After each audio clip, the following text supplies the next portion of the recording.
Bonsoir tout le monde. Tout d'abord, merci d'être venus. Nous sommes un club d'astronomie, du STAR, et à peu près chaque mois, nous organisons une conférence, un café débat à l'idée des observations astronomiques. Et donc, aujourd'hui, vous êtes là pour une conférence donnée par M. Mario. Merci beaucoup d'être là. Petit détail, pour ceux qui devraient partir plus tôt avant la fin, on vous demandera de descendre par les portes du bas parce qu'en gros, ce sera fermé. Voilà, merci à vous. Donc voilà, bonsoir. Donc je vais commencer par me présenter.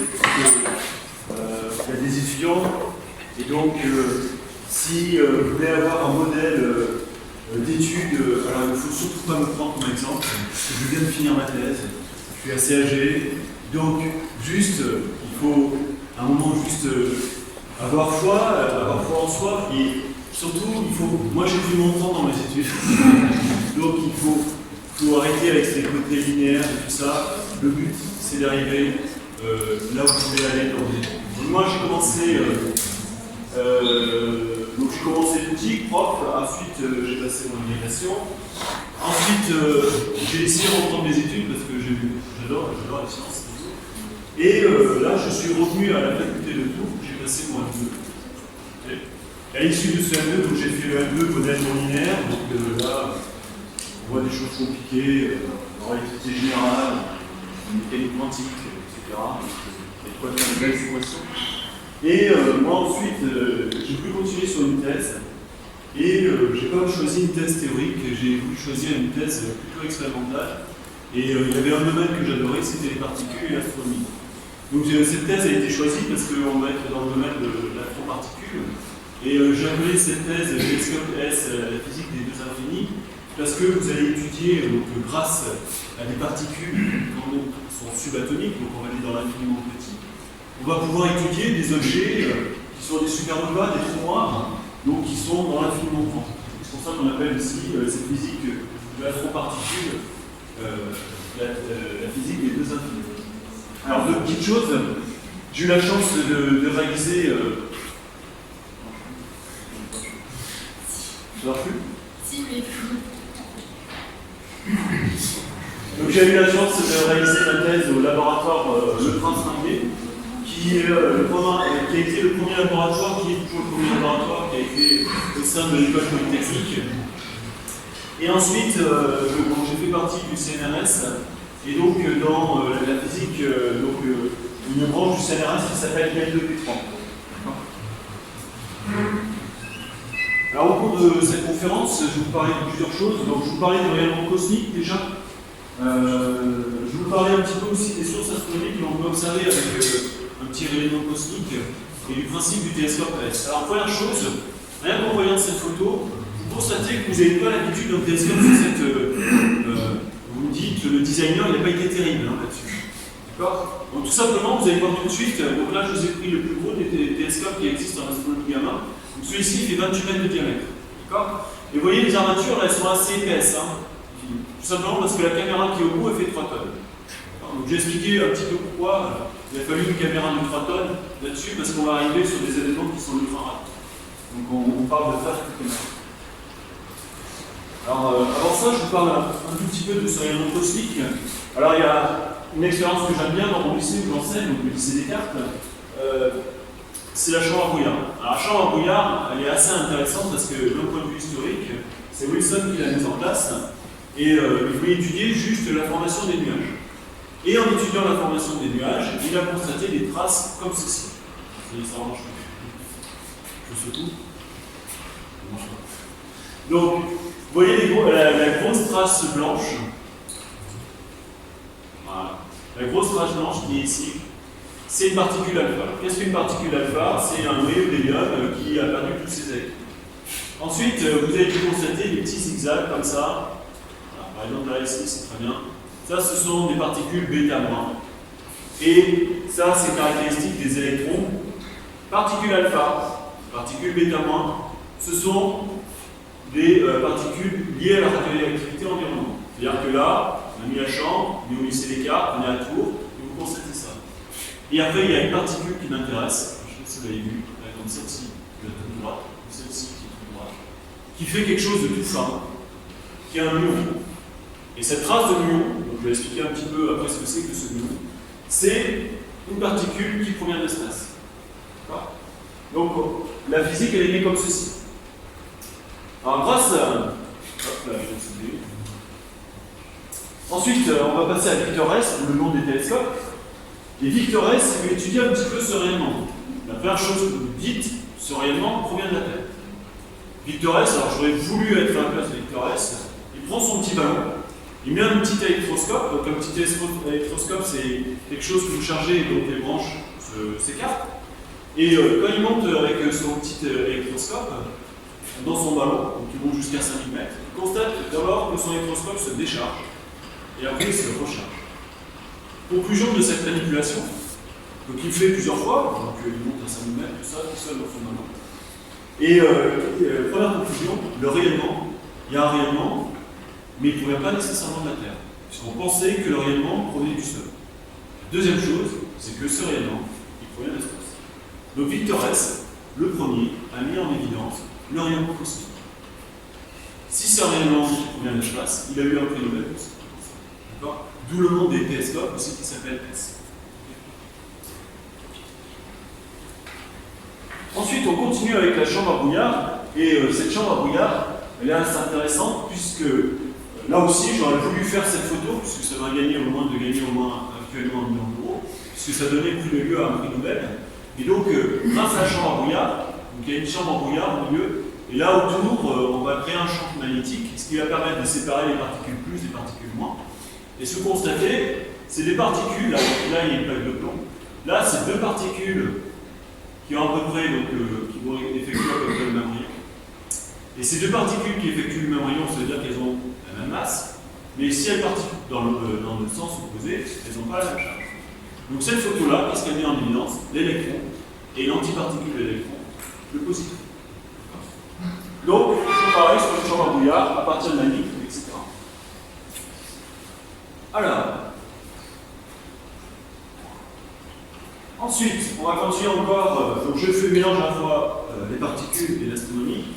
On arrive à 1934, on observe un objet très brillant dans le ciel, on appelle ça, donc je pense que tout le monde connaît à peu près dans la salle le terme supernova, qui est le premier à expliquer vraiment le mécanisme de Sebald et Zwicky, qui vont expliquer ce mécanisme de supernova qui résulte, donc il y a plusieurs types de supernova, mais en général, le supernova résulte de la fin de vie d'une étoile.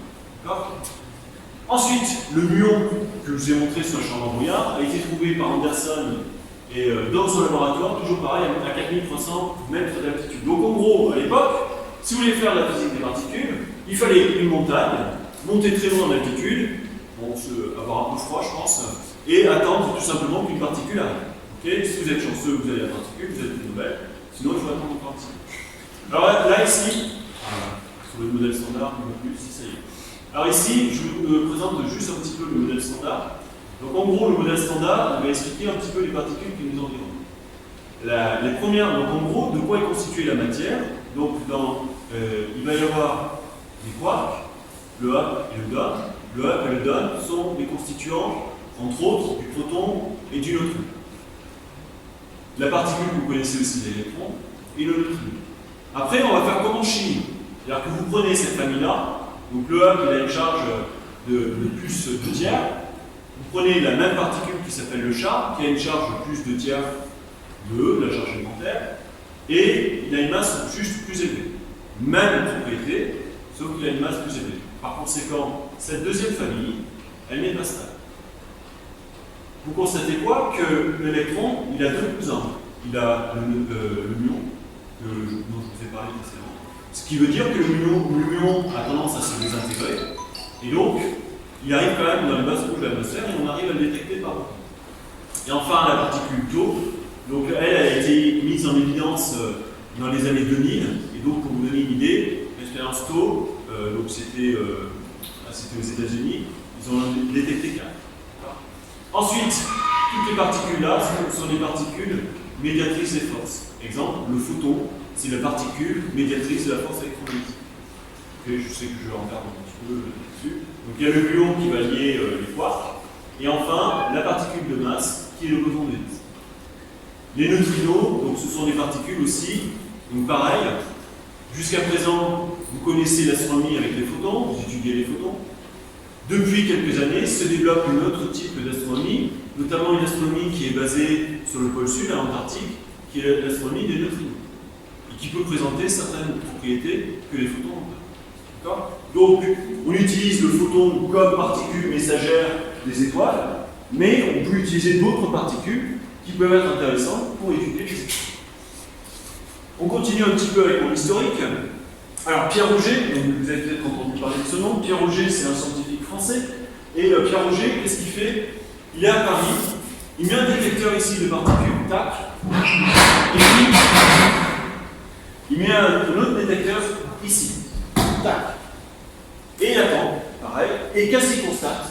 Que des fois, les deux détecteurs se déclenchent en même temps. Ce qui signifie qu'il y a une super particule qui avait une énergie très élevée, qui est capable de faire une grande cascade de particules, ce qui fait que les détecteurs au sol ont été déclenchés en même temps, dû à une première particule ainsi. Ensuite, le prince Ringuet, donc le nom du laboratoire qui est à Polytechnique, donc qui a été le premier directeur du laboratoire, mais qui ne portait pas son nom à l'époque, et l'héritier observe aussi des collisions de rayonnement cosmique de 990 fois la masse de l'électron. Ensuite, on va passer sur les pions. Alors les pions, je passe assez vite. C'est un type de méson. Alors les mésons MESON, et les mésons, c'est la particule quark avec son antiquark. Okay, et donc vous voyez tout ceci, tout ce qu'on arrive à faire. Ensuite, on va faire les premiers accélérateurs de particules après la Seconde Guerre mondiale. Et à partir de la Seconde Guerre mondiale, on fait la distinction entre physique des particules et l'astroparticule. Ça a été la scission. Et maintenant, on va revenir un petit peu vers l'étude de l'astroparticule pour faire l'étude fondamentale des particules. Je vais vous expliquer un petit peu pourquoi. Ensuite, Fermi va proposer des mécanismes d'accélération pour les particules des rayonnements cosmiques.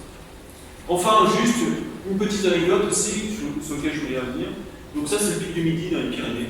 Le pic du Midi dans les Pyrénées, il y en a qui doivent connaître, il a servi à photographier notamment lors des amélissages, mais il a servi également donc les sondes des navettes américaines, mais il a servi également en astroparticules. Et donc, justement, on a encore découvert un nom compliqué, un lambda, et donc là, j'ai remis, excusez-moi, voilà. Alors, Fermi, alors, je vais faire un petit peu de physique. Voilà, donc là, si vous avez vu les équations de Maxwell, c'est le moment de les appliquer. Alors, les équations de Maxwell, qu'est-ce qu'elles disent? En gros, si vous avez retenu vos cours de physique, j'ai besoin d'accélérer une particule. Pour que j'accélère une particule, il faut qu'elle soit chargée. Pour qu'elle soit chargée, il me faut un champ électrique. Si je regarde le champ électrique moyen de l'univers, il est nul. Par conséquent, je ne peux pas accélérer les particules comme ça. Pourtant, on observe des particules qui ont des énergies très grandes, donc ça veut dire que les accélérations des particules primaires ont été très importantes à l'heure. Mais, grâce aux équations de Maxwell, alors, le rotationnel de E est égal à moins dV sur dt, tout ça, voilà. En gros, qu'est-ce qu'elle dit? S'il y a un champ magnétique, s'il varie dans le temps, ce champ magnétique, il peut créer un champ électrique. Et si je crée un champ électrique local, je peux accélérer localement des particules à la vitesse phénoménale relativiste. La deuxième chose, c'est que quel objet connaissez-vous dans l'univers qui a un champ magnétique variable? Tout de suite, vous devez penser au pulsar. Le pulsar, il tourne, vous savez qu'il y a un champ magnétique qui tourne comme ceci. Et donc, s'il fait varier son champ magnétique, en fonction du temps, il va créer un champ électrique local. Par conséquent, les objets, grâce au télescope S qu'on va étudier, ça va être forcément des phénomènes très vieux. Alors, il y a deux types de mécanismes. En gros, le premier mécanisme, c'est des chocs élastiques à l'intérieur d'un nuage magnétique. Okay. Premier mécanisme. Un truc un peu plus violent. Donc, imaginons par exemple l'explosion à la fin d'une étoile, il y a une supernova, il y a une onde de choc qui se propage, et la particule, donc, elle va pouvoir passer plusieurs fois dans l'onde de choc, donc accélérer à nouveau. Donc, Fermi a expliqué ça. Il a fait ces hypothèses que vous avez vues en 1939, et hop, au miracle, quand on trace le spectre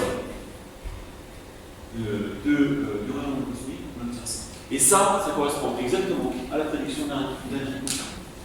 Alors, regardez bien ce qu'il y a sur les unités. En gros, les unités, c'est le nombre de particules que je vais capter sur une certaine sphère, sur une certaine aire, donc par stéradion, donc le solide, par seconde. En gros, c'est le nombre de particules que je vais détecter au sol sur une certaine aire. Forcément, si j'augmente l'aire de détection, je détecte plus de particules, et par seconde.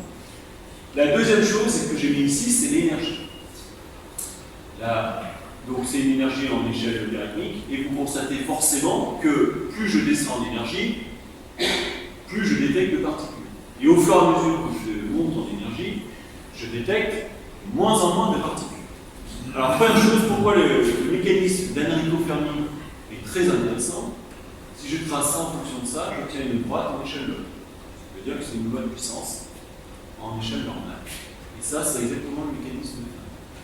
Deuxième chose, alors vous avez vu deux choses qui sont assez intéressantes. Alors, il y a un premier genou, ici, et il y a une cheville ici.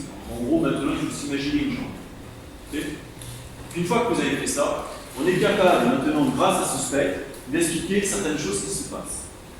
Ici, le premier genou, ça va être la fin d'accélération des supernovas de notre galaxie. On est capable de dire, en gros, les supernovas qui sont dans une galaxie, elles peuvent accélérer jusqu'à telle énergie. Et ensuite, depuis récemment, il y a un deuxième genou qui est par là.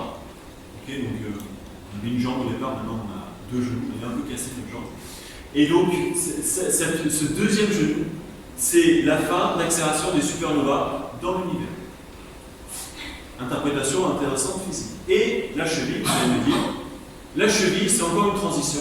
C'est la fin d'accélération des particules c'est une transition entre notre galaxie qui peut accélérer au maximum de particules et les particules qui sont au-delà de la cheville.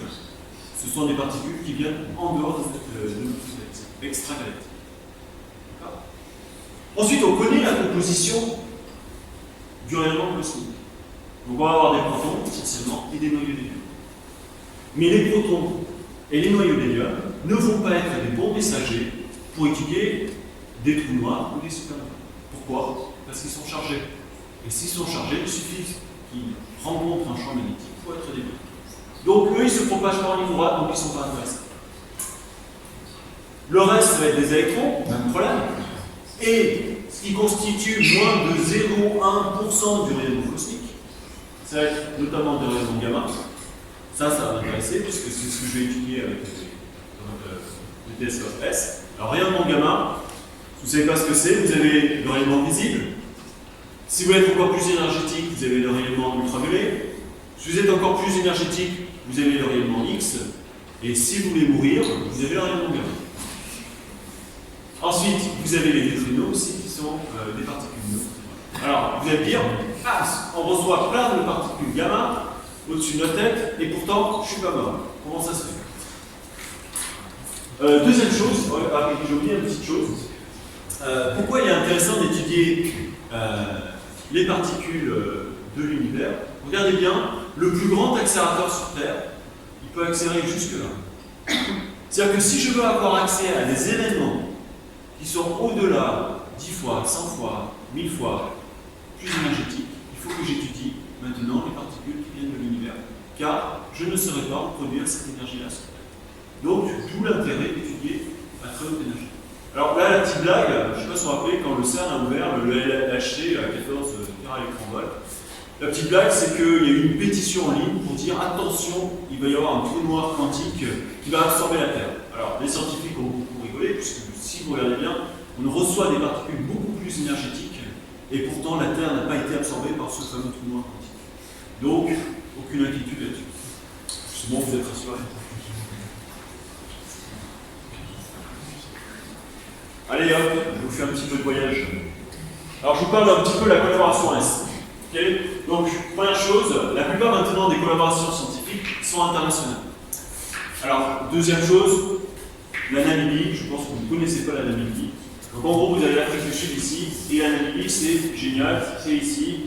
Alors la Namibie, c'est 2 fois et demi la France, c'est 2 millions d'habitants, la capitale, c'est la taille de Tours. Voilà. Vous atterrissez comme sur le tarmac du Tour. Je ne sais pas si vous avez fait déjà Ryanair. hop, sortez à l'extérieur, voilà, c'est pareil. Voilà. Et l'avantage, c'est qu'il n'y a personne. Bon voilà, au bout de 3 semaines avec les télescopes, vous trouvez le temps un peu long. Mais donc, la capitale c'est Windhoek. Et les télescopes, en fait, c'est un réseau. Il y en a 5. Donc il y en a 4 petits là, qui forment un carré de 120 mètres. 120 mètres, le reste, c'est pas pour rien. Alors, suivant les 4 points de direction. Okay. Et le 5e télescope, c'était 5. Il y a aussi.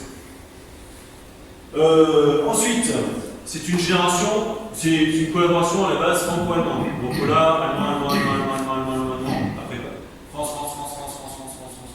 Et après, un peu le reste. Okay. Alors, c'est toujours intéressant d'avoir le reste. Par exemple, les Japonais, donc il y a 3 types de collaboration. Il y a S, 3 expériences majeures. S, qui vont étudier dans une bande énergétique. Il va y avoir Veritas, les États-Unis. Okay. Et il va y avoir Magic. Magic, c'est une collaboration espagnole et italienne. Et pourquoi c'est intéressant? Parce que si vous avez d'autres, par exemple les Polonais, là, qui sont connus, c'est intéressant parce qu'ils ont le choix entre 3 collaborations. Ils choisissent la collaboration S, ce qui veut dire qu'on a une grosse source de travail. Donc, par contre, ah oui, autre chose, pourquoi quand on choisit la ligne? Là, je vous fais un tout petit peu rêver. Donc, vous voyez, là, je suis redevenu un peu plus simple. Je vous demande des photos. Donc là, c'est tel qu'on voit le ciel en Namibie. Je vous promets, si un jour vous allez dans l'hémisphère sud, vous verrez mais la Voie lactée comme jamais vous l'avez vu. Et c'est absolument merveilleux. Et je suis un scientifique, j'ai étudié tout ce qui est possible, j'ai fait des analyses, j'ai passé mon temps sur les ordinateurs, etc. Mais je peux vous dire que quand vous voyez un ciel comme ça, mais vous ne pouvez pas vous empêcher d'un petit peu de rêver. Enfin, il y a un côté mystique. Et pourtant, voilà, on a étudié les phénomènes très statistiques. Ensuite, quel est l'inconvénient d'une collaboration de 200 personnes? Voilà. Quand on publie un nom, il y a 200 noms qui s'est affiché. Voilà. Donc, j'espère que vous avez tous noté mon nom, il est là. Voilà. Voilà. Donc, forcément, vous n'êtes pas mis en évidence. Voilà. Parfois, être plus mis en évidence, il faut faire plutôt des tests théoriques, etc. Et forcément, c'est classé par la politique. C'est pour ça que j'aurais bien voulu avoir un nom qui commence par un A. Mais on ne peut pas tout choisir. Voilà. Donc, si vous avez un nom qui commence par un A, et que vous voulez faire des études scientifiques, voilà, c'est toujours intéressant. Ensuite, pourquoi avoir choisi la Namibie? Alors, à cause du S Galactic Time Zone. En gros, ce qu'a fait S, il est très bien situé, sa position géographique est très bien située pour étudier le centre de la galaxie. Le centre de la galaxie est dans l'hémisphère sud. Et pourquoi c'est intéressant d'étudier le centre de la galaxie? Parce que le centre de la galaxie, au centre de la galaxie, je ne sais pas si vous savez, il y a un trou noir. Et s'il y a un trou noir, il va y avoir des rayonnements de gamma. Et s'il y a des rayonnements de gamma, ça nous intéresse exactement. Et alors pourquoi aussi c'est intéressant aussi? Il y a une deuxième étude, alors c'est l'étude de la matière noire. Alors matière noire, j'en ai un tout petit peu en parler. La matière noire, en gros, c'est une matière qui vous traverse, si elle existe, elle vous traverse, vous avez très peu d'interaction avec. Mais par contre, la matière noire est sensible à la masse. Si elle est sensible à la masse, on devrait la trouver autour d'un trou noir. Okay. Donc, d'où l'intérêt d'étudier aussi, vous êtes capable de voir, de faire ces études sur la matière noire avec le télescope S. Alors, pourquoi avoir choisi S? Parce qu'on est les meilleurs. Voilà. Donc, le message, c'est sûr. Donc, en gros, voici la bande qui est capable d'étudier S dans une galaxie. Ah oui, pardon, j'ai oublié d'expliquer ce que c'est qu'une carte de l'univers. En gros, la carte de l'univers, toujours sur l'équateur, vous avez la galaxie. Et donc, ça veut dire que si vous êtes au-dessus ou en dessous, vous êtes extragalactique. D'accord? Vous ramenez votre galaxie dans le plan d'équateur. Okay. Et donc, plus ceci, c'est notre galaxie. Alors, voilà ce qu'est capable d'observer S. Voilà. Le petit carré vert, c'est les Américains. Voilà. Ils sont pas très forts. Voilà. Après, c'est une collaboration de 80 personnes aussi, ils ont moins de manpower. Et ensuite, en jaune, c'est ce qui est capable de faire Magic. Alors, les Américains, eux, ils sont au Nouveau-Mexique. Alors, eux, ils ont des problèmes. Alors, je ne sais pas si vous avez entendu parler d'un mur, à la frontière. Voilà, on ne vous apprend rien. Donc, eux, ils sont pollués par les gardes frontières. Parce que, je ne sais pas si vous savez, quand on fait des observations avec un télescope, il faut être plutôt dans le noir. Et quand vous avez un hélicoptère qui cherche des clandestins mexicains, je ne sais pas quoi, voilà, avec leur lampe frontale, je vous promets, ça détruit un petit peu l'humanité. Et l'autre manip, donc c'est gras, donc ils l'ont pas mis, c'est Magic, donc il n'y est pas là sur cette publication. Donc Magic, eux, c'est pas mal, ça m'aurait plu aussi, c'est sur les îles Canaries. Voilà, c'est sympa aussi. Voilà. L'inconvénient des îles Canaries, c'est que ce sont des îles et donc il y a beaucoup d'entrées maritimes. S'il y a beaucoup d'entrées maritimes, s'il y a des nuages, on ne peut pas faire d'observation. Et donc, voici tout ce qu'on observe au bout de quelques heures et au-dessus de 1 téraléctron. Maintenant qu'on est là, vous êtes chaud, on va redevenir un tout petit peu plus technique. Alors, je parle des interactions de la matière. Donc là, en gros, je vais expliquer comment le télescope S va se servir de l'atmosphère pour détecter des particules cosmiques. Okay, et donc, c'est là où vous avez besoin de dessus. Je vais expliquer un tout petit peu. On va faire un tout petit rappel de physique. Donc en gros, quand vous avez un photon qui arrive sur un atome, le photon, s'il a une énergie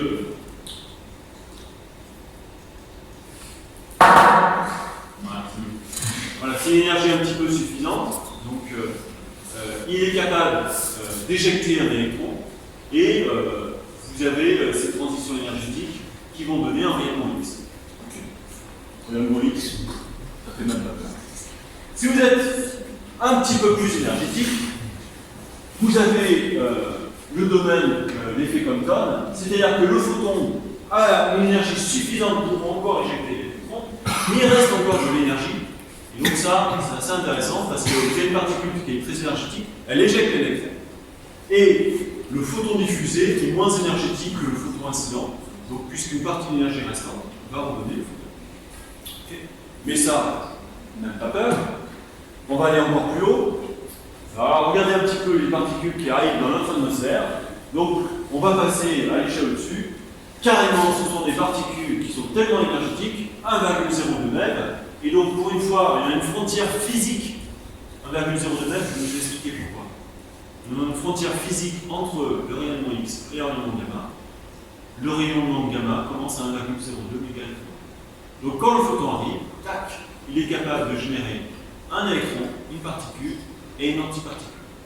Alors pourquoi 1,02 mètres, c'est le minimum? Parce que pour créer un électron et un positron, l'énergie de masse de l'électron c'est 511 kV, le positron ça sera pareil. Donc il faut 2 fois cette énergie pour produire un électron. Maintenant, voilà, je vous demandais d'être dans les conditions, donc je pense que le temps va pas trop s'y prêter. Et imaginons qu'on a un photon gamma qui arrive au-dessus de nos têtes, et voilà ce qui va se passer en gros quand il va y avoir ce photon gamma. Alors ce photon gamma, il arrive, et puisqu'il a une énergie assez grande, il va créer 2 particules, un électron et un positron. Okay, c'est le mécanisme que j'ai expliqué un petit peu précédemment. C'est-à-dire qu'à chaque fois qu'il y a au moins un 0,2 mètre, je crée un électron et un positron. Mais regardez bien, c'est assez intéressant parce que déjà, la particule arrive, elle crée 2 particules. Ok? Et en gros, qu'est-ce qui peut se passer également? C'est l'effet Bremsstrahlung. Ok? Tout le monde a entendu parler de l'effet Bremsstrahlung. Okay? Alors cet effet Bremsstrahlung, en gros, qu'est-ce que c'est? C'est un électron, quand il va passer proche du noyau, il va être dévié. Okay, et comme vous avez tous révisé votre relativité restreinte avant d'entrer dans cette salle, vous savez que quand une particule relativiste est déviée par un champ électrique, il va se créer un petit photon. Et ce photon est ultra énergétique, comme vous savez. Donc il peut recréer un électron et un positron. Etc., etc., etc. Donc ce qui veut dire que si le photon qui arrive au départ a une énergie colossale, il est capable de créer. C'est pour ça qu'on parle de cascade. Okay. Alors les Français, c'est pas très beau, hein. On dit gerbe atmosphérique. D'un côté, voilà. Je préfère le terme anglais, air shower. Et donc, vous avez toute une cascade de particules que vous pouvez créer. Ensuite, comment détecter ces particules? Alors, c'est ce qu'on appelle l'effet canard. Alors, qu'est-ce que l'effet canard? Déjà, alors là, on se retrouve au lycée Descartes. L'indice de réfraction. Ok. Des souvenirs. Deuxième chose. on va considérer des particules ultra-relativistes. Donc des particules bêta proches de 1, ça veut dire que ce sont des particules dont la vitesse est très proche de la vitesse de la lumière. Jusque-là, vous me suivez? J'ai perdu personne? Non, c'est bon. Et donc, mes questions, est-ce qu'on peut se déplacer plus vite que la lumière? Mais si on peut se déplacer plus vite que la lumière, mais bien sûr qu'on peut se déplacer plus vite que la lumière, à condition qu'on ne soit pas dans le vide. Eh ben oui, si on n'est pas dans le vide, on peut aller plus vite que la lumière. Et qu'est-ce qui se passe quand on se déplace plus vite que la lumière? Eh bien, je vous invite à aller proche d'une centrale nucléaire, voilà ce qui se passe. Il y a un flash bleu. Il y a un bang, mais supraluminique. Quand vous dépassez le mur du son, vous avez un bang supersonique. J'ai mis une petite photo pour mieux comprendre. Voilà. Il y a l'effet canard. J'arrive à voir l'effet canard. Si vous avez un bang supersonique, alors le bang supersonique il est assez intéressant. Hein. Regardez bien où est-ce qu'il est exactement. Il est au milieu de la plante. Okay. Et donc là, si l'atmosphère est humide, alors je ne sais pas si vous connaissez, il y a une compression. Donc les molécules d'eau passent à l'état liquide, et après quand ils repassent, ils disparaissent. C'est pour ça que quand l'air est humide, c'est assez intéressant, vous pouvez voir où est le bang supersonique. Enfin, est-ce qu'un canard se déplace plus vite que son onde qu'il crée sur l'eau? La réponse est oui. Regardez bien, il fait un bang supersonique. Voilà. Ça, c'est strictement la même chose. Et ça s'appelle, alors pour la lumière, ça s'appelle l'effet de Cherenkov. D'accord? Et la question est maintenant, est-ce qu'une particule peut aller plus vite que la vitesse de la lumière dans l'air? La réponse est oui, puisque l'indice de l'air est supérieur à 1. Donc c'est une particule très énergétique. Alors regardez bien, les télescopes S, pour la plupart des télescopes, l'air c'est un inconvénient. Nous, les télescopes S, c'est un moyen de détection. C'est-à-dire que la particule arrive, elle crée plein de particules qui sont ultra-relativistes, qui vont aller plus vite que la vitesse de la lumière, et en faire un flash bleu. Il va falloir détecter. La suite. Alors, on va même faire le chimie. Hop, c'est parti. On va être complet ce soir, vous allez voir. Regardez bien. Polarisation des molécules, ça vous dit quelque chose?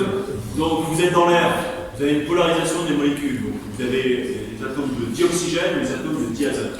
Quand une particule électrique passe à côté, elle va pouvoir créer un dipôle local, déformer légèrement la molécule, d'accord? Et ça revient dans son état. Mais maintenant, si j'ai une particule qui se déplace plus vite que la vitesse de la lumière dans le milieu que je considère, cette fois-ci, je vais pouvoir, les particules en gros elles vont déformer, mais on ne va pas avoir le temps de revenir.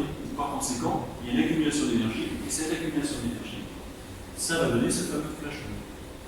C'est pour ça aussi que les cosmonautes, quand ils sont allés dans l'espace, il y a plein de choses qu'ils ont vues, ils se sont dit, on a plein de flash bleus. Parce qu'en en fait, ils recevaient des particules ultra énergétiques, et en gros, le flash Cherenkov se faisait à l'intérieur de nos yeux. Voilà. Par contre, dans l'espace, c'est un peu plus dangereux. Voilà. Sur Terre, vous avez le temps de voir un petit peu la gerbe qui est dissipée. Voilà. Ça, je passe. Donc ça sera très important. Ça c'est assez intéressant. Parce que je vous ai dit, le télescope S, il utilise, alors je ne l'ai pas dit, mais il utilise un effet stéréoscopique. Alors l'effet stéréoscopique, vous connaissez. En gros, pour détecter un son d'où il vient, pour voir la distance entre vous et la personne, vous avez besoin de vos deux yeux. Okay? Par conséquent, si je détecte une gerbe, si je le vois au moins avec deux télescopes, okay, je vais pouvoir voir la gerbe sur deux directions différentes, et donc je vais pouvoir mieux voir où était cette gerbe. Okay? Et si je peux voir où était mieux cette gerbe, par des logiciels d'analyse un petit peu compliqués, et on n'a pas le temps de développer ce soir, okay, faites-moi confiance, on peut remonter à la direction de la particule incidente. Et si on peut remonter à la direction de la particule incidente, on peut remonter à la supernova au départ. Ou l'étoile, qu'est-ce qui m'intéresse? D'accord? Donc voilà comment c'est fait. Donc, et pourquoi 120 mètres entre les télescopes? Parce que le cône là qui est là, au niveau du sol, okay, il va faire un cercle de 120 mètres. Ok, de diamètre. Donc, par conséquent, si je veux détecter, il faut que les télescopes soient distants de 120 mètres. Donc, rien n'est fait. Alors, pendant longtemps, le télescope S a utilisé l'effet stéréoscopique. Et la deuxième chose que je voulais vous dire, c'est que selon la particule qui arrive, la forme de la gerbe va être complètement différente. Ok? Donc en gros, quand vous avez un photon qui arrive, qui fait environ 100 gigaélectronvolts, donc giga, milliard, ok? Vous voyez bien qu'il n'a pas la même forme que le photon. Ok? Lui, il est beau, lui, il n'est pas beau. Ok? Voilà, à peu près. Alors pourquoi il dit pas beau? Ça, je vais expliquer un tout petit peu après, parce que le proton, il est chargé plus. Et s'il est chargé plus, il y a conservation de la charge lors de réaction nucléaire. Donc, les particules qui vont être créées, il va y avoir plus de charge plus que de charge moins. Par conséquent, je vais pouvoir faire une discrimination là-dessus. Alors, en gros, alors là, c'est vraiment de la simulation. Si je vous envoie un atome de fer qui arrive dans l'atmosphère à interélectronvolt, vous voyez qu'il saturait complètement les particules. Donc, en gros, chaque petit trait, là, c'est une particule. Là aussi, vous vous rendez compte, cette physique-là, c'est une physique de la simulation. Par exemple, là maintenant, on est capable de savoir, de dire, on a reçu une particule de 60 téraélectronvolts. Mais au départ, on étudiait juste les gerbes, donc c'est juste la forme de la gerbe et de la taille. Donc il a fallu lancer plein de simulations derrière, et faire des analyses, et de vérifier si les simulations marchaient, et puis voilà, il y a toujours quelqu'un qui n'est pas content dans une collaboration, enfin, voilà, c'est toujours pareil. Donc voilà. Le muon, il ressemble un petit peu au photon, mais lui, comme il a moins d'interaction, il faut vraiment qu'il soit très énergétique. Donc ce qui veut dire que moi, ce qui m'intéresse, c'est le photon. Le reste, ça, je voudrais éliminer. Alors je reviens un tout petit peu pourquoi le proton ne m'intéresse pas. Alors ce proton, il ne m'intéresse pas parce que quand il se désintègre, donc comment on va pouvoir il va y avoir des spaliations de côté, et donc il va créer des particules bizarres donc, qui s'appellent des mésons. Je vous dis au départ, des pions, des carreaux, etc. Donc les mésons, c'est deux quarks, la particule de matière avec la particule d'antimatie. Okay. Et vous êtes fait de protons et de neutrons, enfin j'espère. Il y a des électrons, je crois aussi. Et les protons et les neutrons, c'est ce qu'on appelle des hadrons. Et des hadrons, c'est trois quarks. Okay. Deux quarks maison, trois quarks hadrons. Okay. Et donc, vous regardez bien, la cascade qui va résulter, à cause de ces spaliations transverses, va faire qu'il y a plein de particules sur le côté qui vont apparaître. D'où le diapo précédent, quand je vous montrais un proton, il était un peu viscose. Et ça va nous intéresser. Voilà, bien ensuite, autre chose, on fait plein de simulations aussi là-dessus. Le photon, plus il est énergétique, aussi, ça vous semblait évident, plus il est énergétique, plus il va créer beaucoup de particules. S'il crée beaucoup de particules énergétiques, la taille de la gerbe sera plus importante. Donc en gros, grâce au flash bleu qu'on va collecter grâce au télescope, on va voir, mais en fonction de la taille de la gerbe qu'on collecte, on va pouvoir dire, tiens, c'est une particule de temps d'énergie. D'accord ? Les premières particules qu'on peut détecter, c'est les particules de 100 GeV. Okay. Et les particules de 100 TeV, j'en ai très rarement. Au-delà, on ne détecte pas les photons. Vous savez que les photons réagissent avec les photons du ciel. Voilà. Alors, ça y est, j'ai fini ma conf, non, presque. C'est à vous de jouer. Il faut me dire la particule que vous voyez à chaque fois. Ah oui, c'est une conf, ah oui, j'ai oublié de vous dire, c'est une conf participative. Alors en gros, vous ferez me dire, regardez, c'est ce qu'on voit sur un écran là. Déjà, ça vous paraît étonnant. Quand il y a quelqu'un qui est non initié au télescope S, mais ouais, on ne voit pas les photos d'étoiles comme ça. On voit la particule, la trace de la particule qu'elle a laissée lorsqu'elle est rentrée dans la sphère. J'attends. Hein. Il me dit top. Hein.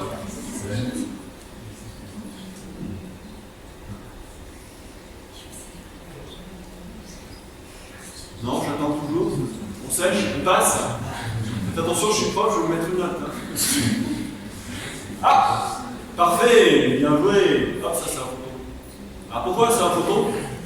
Parce que si vous avez quelque chose à peu près symétrique, forcément la figure que vous allez obtenir, c'est à peu près une ellipse.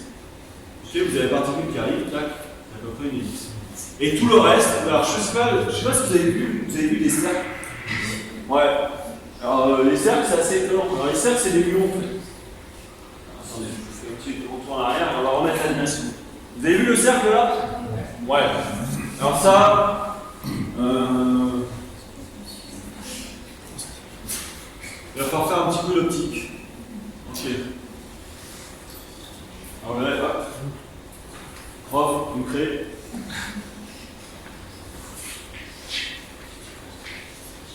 Vous avez un muon qui traverse toute l'atmosphère. Ce muon, quand il traverse toute l'atmosphère, il ne perd pas d'énergie. Ok? Donc, il va envoyer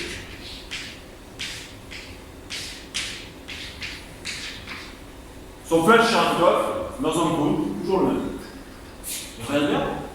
Regardez, on va faire l'optique même ici. Des rayons parallèles. Et des rayons parallèles dans le plan focal de l'image d'une lentille, ben, ça va donner un cercle. Voilà. C'est un muon. Et ça va être intéressant. Pourquoi ce cercle est intéressant? Parce que ça va nous connaître aussi le vieillissement de la caméra. Vous savez que vous devez obtenir un cercle parfait. Okay, je vous ai montré aussi le télescope au départ. J'ai dit, oh, le design, pas top. Hein. Ouais, okay.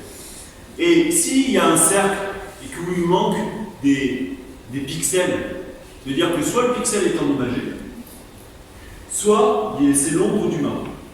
Et donc, même si on n'a pas l'image complète, on va être capable de recréer le cercle complet et aussi savoir l'état de vieillissement des capteurs, voire même des miroirs.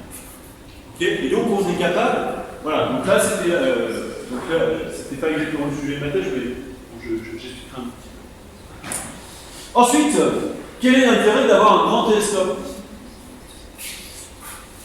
Alors, c'est pas pareil qu'une maison. Hein. Vous pouvez avoir une grande maison ou une grosse voiture pour plus impressionner. Voilà, non. Là, il y a une utilité. Ah, ça marche. Voilà. Donc, l'intérêt d'avoir un grand télescope, c'est que vous pouvez descendre plus bas en énergie. Si vous êtes capable de descendre plus bas en énergie, vous avez plus d'événements. Regardez bien ce 5e télescope. Il est capable de détecter, en gros, 65 des événements que l'on détecte sont détectés par ce télescope. Ensuite, quand il y a un événement qui arrive sur ce télescope, et le petit qui est là, qui fait entre parenthèses quand même 12 mètres de diamètre, avec une caméra qui fait juste une tonne, par un véhicule à côté, vous avez à peu près 30% des événements. Et seulement 5% des événements sont détectés par ces deux télescopes, ces 4 télescopes qui sont là.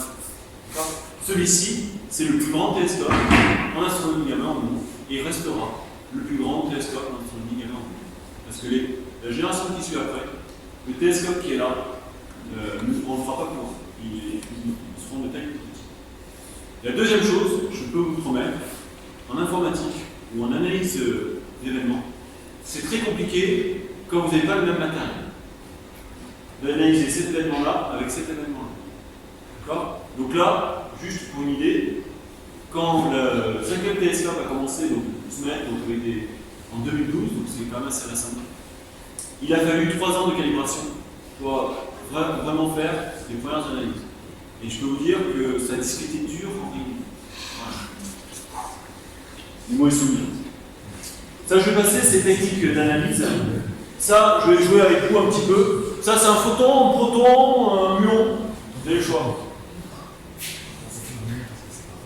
Non, c'est pas bon, c'est quoi ça? Pas un muon.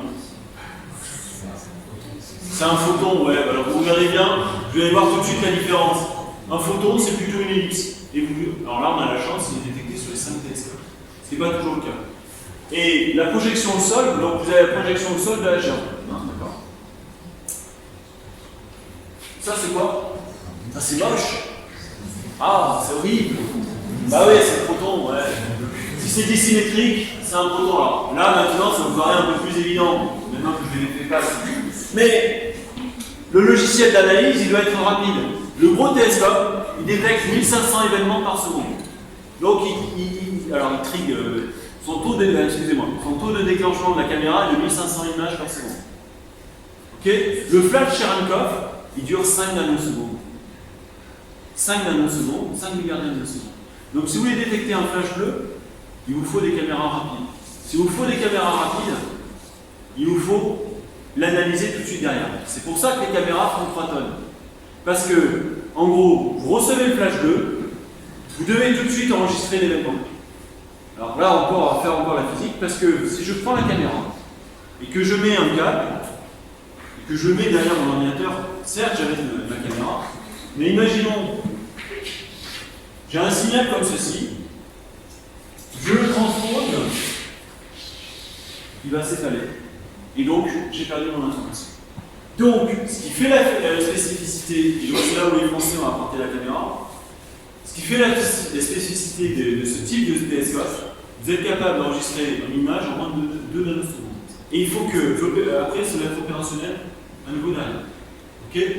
Donc, et cet événement-là, après, il faut qu'on fasse le tri. C'est-à-dire que nous, il n'y a pas de connexion Internet entre la Namibie et la France. Donc, il faut qu'on mette ça. Alors, c'est assez drôle parce que vous hallucinez un petit peu. Oui.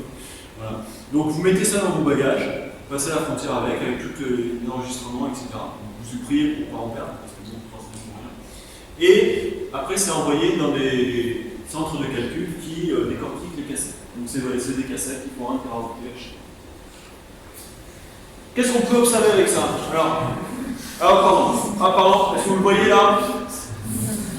Ouais, vous voyez le lion là. Vous voyez là, un bleu là, il n'est pas bien détecté. Là, il est mieux détecté. Ok? Et les lions, en général, sont accompagnés de protons. Vous ne me demandez pas pourquoi. Et là, des fois, si je sais pourquoi. Et des fois, ben c'est n'importe quoi. Je copie des lettres. Ensuite, vous vous posez une question métaphysique. À quelle heure vous allez manger? Non. Y a-t-il une vie après la mort? C'est la question essentielle. Voilà, la question essentielle de ce soir, c'est y a-t-il une vie après la mort? Donc je ne vous apporterai pas la réponse. Par contre, comme je vous ai expliqué, c'est un petit peu la vie après. Donc vous savez que les étoiles ont une séquence principale, après elles meurent, mais elles continuent, une fois qu'elles sont mortes, elles sont des trous noirs, des étoiles à neutrons, mais elles continuent d'émettre. Donc pour nous, on ne va pas répondre, mais par contre pour les étoiles, je peux répondre. Alors on va pouvoir observer, attention, des pulsars, des noyaux actifs de galaxies ou des trous noirs, grâce à ces pulsars accélérés. Alors, les supernovas, on va pouvoir observer un petit peu des supernovas avec ça. Donc c'est la fin de vie en général des étoiles, donc il y a les supernovas de type 1, 2, je vous passe les détails, en général, ça correspond à la fin de vie des étoiles. D'accord? Ensuite, s'il y a un neutron et qu'il y a en gros la coquille qui va rester un petit peu autour, je fais un peu simple, un peu autour de pulsar, de l'étoile à neutrons, il va donner ce qu'on appelle une nébuleuse avant pulsar. Alors regardez bien, ça vous la connaissez peut-être, c'est la nébuleuse du crabe. Donc elle est assez connue, mais là je vous ai mis la nébuleuse du crabe en rayon X. Pourquoi en rayon X? C'est assez intéressant. Parce que, vous voyez le pulsar au centre, il est là, et vous voyez les particules qui tournent autour. Donc en gros, c'est les belles couleurs, c'est le faussibage, mais quand vous allez lire ça, c'est assez magnifique. C'est-à-dire que vous voyez la nébuleuse autour, vous voyez les particules là qui sont accélérées, okay, et pour certaines photos, vous voyez même les deux beams, hein, les deux jets de particules sur le côté.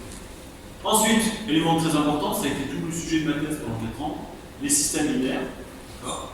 Et enfin, les étoiles massives et devant stellaires. Oui, parce qu'une fois que vous connaissez le télescope, vous avez encore d'autres spécificités à l'intérieur du télescope. Donc, c'est jamais fini. Ensuite, des noyaux actifs de galaxies. En général, les AGN, ce qu'on appelle les AGN, les galaxies contiennent des trous noirs supermassifs qui sont capables d'émettre des particules à très haute énergie, donc notamment des rayons gamma. Qu'est-ce qu'on va avoir observé encore? On va observer des galaxies sous les formations d'étoiles. Alors ça, c'est une image assez intéressante, j'aime bien la montrer. Ça, c'est ce que voit le télescope Hubble de cette galaxie. Okay. Là, c'est ce qu'on voit en rayon X. Le truc en violet, c'est juste la transposition de l'image. Vous voyez plus la galaxie. Okay. Et là, c'est un rayon gamma. Vous voyez juste le centre de la galaxie. Et en blanc, c'est le contour de ce que voit Hubble. Okay. Donc, l'émission du photon gamma, il vient du centre de la galaxie. Si au centre de la galaxie, en général, on a un super photon. Okay. Alors, la PSF, ensuite, je voulais parler un tout petit peu de ce que j'avais fait en thèse. Ça veut pas, tout moi, ce que j'ai étudié, c'est les systèmes linéaires. Alors les systèmes binaires, en gros, la définition d'un système binaire, pour être binaire, il faut deux objets. Okay, et les systèmes binaires, ça va être des objets, un objet compact, donc ça va être soit un trou noir, soit une étoile à neutrons, qui va être en orbite, donc qui est en général l'objet le plus léger, chez nous pour la faute, qui est un objet, donc l'étoile, le neutron ou l'orbite, va être en orbite autour d'une autre étoile. Une étoile qui est dans sa séquence principale. Ok, ça c'est important. Donc en gros, l'objet le plus léger, c'est l'étoile à neutrons, le trou noir, et l'objet le plus lourd, on est d'accord, c'est l'étoile. Donc, autre définition d'un système binaire, il est capable d'émettre à très haute énergie, et donc il va pouvoir être détecté par des télescopes au sol. Ensuite, la deuxième chose, c'est que, je vous ai expliqué au début, moi j'aime pas trop ce qui est linéaire, et donc ces objets-là, en fonction du temps, ils ne vont pas émettre le même nombre de photons gamma. Ça, c'est quelque chose de très intéressant. Et, justement, donc là c'est un petit peu mangé, pareil, il n'y a que 7 systèmes binaires qui sont connus actuellement. Donc tout l'objet de ma thèse, ça a été de un petit peu classé déjà avec 7 objets, voir ce qu'on peut faire. Ok. Alors si cet objet, ces 7 systèmes binaires, si vous avez compris un petit peu ce que je vous ai dit, donc si vous essayez de lire maintenant une carte de la galaxie, sont soit pour la plupart dans notre galaxie. Sauf celui-ci, LMCP3, puisqu'il est dans le petit nuage majeur. Et le petit nuage majeur, c'est une galaxie satellite de notre galaxie la Voie lactée.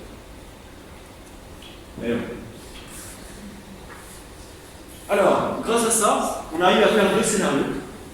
Alors, soit vous avez, en gros, une B-star.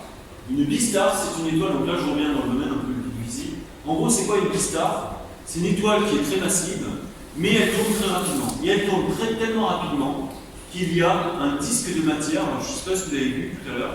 Il y avait l'étoile, ça vous paraît assez extraordinaire, mais il y a un disque de matière autour de l'étoile. Et l'objet, le pulsar, va tourner autour. Donc on va citer PSRB 259, romantique. Et ensuite, des binaires avec des étoiles de type O. Alors les étoiles de type O sont toujours très massives, elles tournent moins lentement, donc elles n'ont pas ce disque circumstellaire. Le disque là de matière s'appelle un disque circumstellaire. Ça ressemble à Saturne, hein, sauf qu'il continue ce disque. Et ce disque-là, il est quand même assez énorme. Hein. Je ne parle pas de. Voilà. Alors, voilà, à peu près. Donc là, j'ai fait un. Donc là, c'est une modélisation à l'échelle. Donc vous avez la taille de l'étoile ici. Et la taille de l'étoile, si je ne dis pas de bêtises, elle fait déjà, je crois, 9 fois le rayon du Soleil. Ok. Et le disque circumstellaire, il fait 50 fois le rayon d'étoile. Okay. Donc en gros, vous avez un disque qui est plus grand à peu près que la distance d'un Soleil. Okay. La température de surface de l'étoile, j'ai fait plusieurs modèles, elle est environ de 30 000 degrés, j'en ai que le Soleil c'est environ 6 000 degrés. Mais c'est assez intéressant puisque le disque quand même il va avoir des températures que de 10 000 degrés. Voilà. Le plus gros que le Soleil. La deuxième chose, c'est qu'on a un objet compact, un pulsar, donc on connaît très bien les caractéristiques. Donc le pulsar tourne sur lui-même en 48 millisecondes. On connaît l'énergie de spin down qui dégage, donc l'énergie de rotation, en gros, et on sait pas mal de choses là-dessus. Mais surtout, ce qui est intéressant, regardez bien, ce pulsar il arrive comme ça, là il va accélérer, il va traverser le disque, ensuite il va être derrière le disque, et il va retraverser le disque dans l'autre sens. Et ça va être assez intéressant parce que vous avez une observation, et vous savez qu'un scientifique derrière va essayer de faire une modélisation.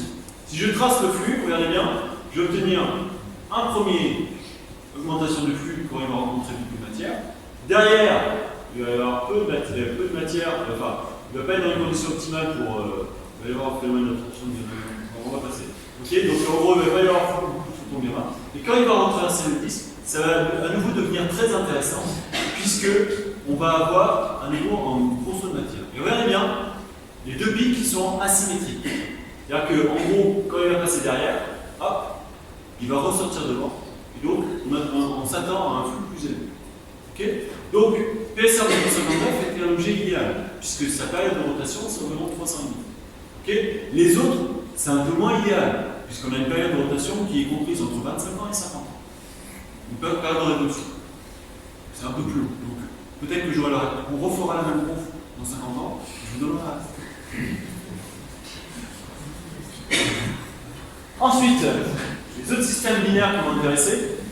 Donc là, je vous ai fait le déplacement de l'objet compact. Donc si vous pouvez vous amuser à programmer tout ça, hein, voilà, vous verrez. Donc vous amusez à programmer tout ça. Et donc vous avez envie d'accélérer. Alors forcément l'objet compact ralentit ici, et puis il va accélérer. Alors LS5039 c'était quelque chose de très intéressant. Donc comme je l'ai dit, c'était une O star. Et la distance ici, elle est de 0, une fois la distance Terre-Soleil. Donc c'est pas beaucoup. Donc en gros, si ça c'était l'objet compact, c'était la Terre, on verrait le Soleil, cette étoile-là, sous un angle de 60 degrés. Il ferait chaud. Voilà. Ensuite, donc il y a une très courte distance. Donc, s'il y a une très courte distance, il y a beaucoup d'interactions entre la matière de l'étoile et le photon qui est là. Okay. Et donc l'un de mes objets de thèse, c'était de savoir si l'étoile à neutrons n'absorbait pas la matière. Si elle n'absorbe pas la matière, il y a une évolution dans le temps de la période. Voilà. Je vais essayer les ondes gravitationnelles, je ne sais pas. Alors pas de flair, ça veut dire pas de sursaut comme je vous ai montré. Et pas de modulation supraorbitale, c'est-à-dire de la modulation au-delà de la modulation. Alors voilà ce qu'on observe. J'ai presque fini, hein, je vous rassure, hein, je pense que la plupart sont endormis. Donc vous regardez bien, et ça c'est quelque chose aussi d'assez intéressant. Donc là on est à haute énergie, et là on est à très haute énergie. Et regardez bien une caractéristique de ces objets. Si vous avez la réponse, donnez-le-moi d'abord, et après je vous dirai. Regardez bien. Quand l'objet est ici, donc on appelle, alors là en gros, toujours en bas il y a la Terre. Ok.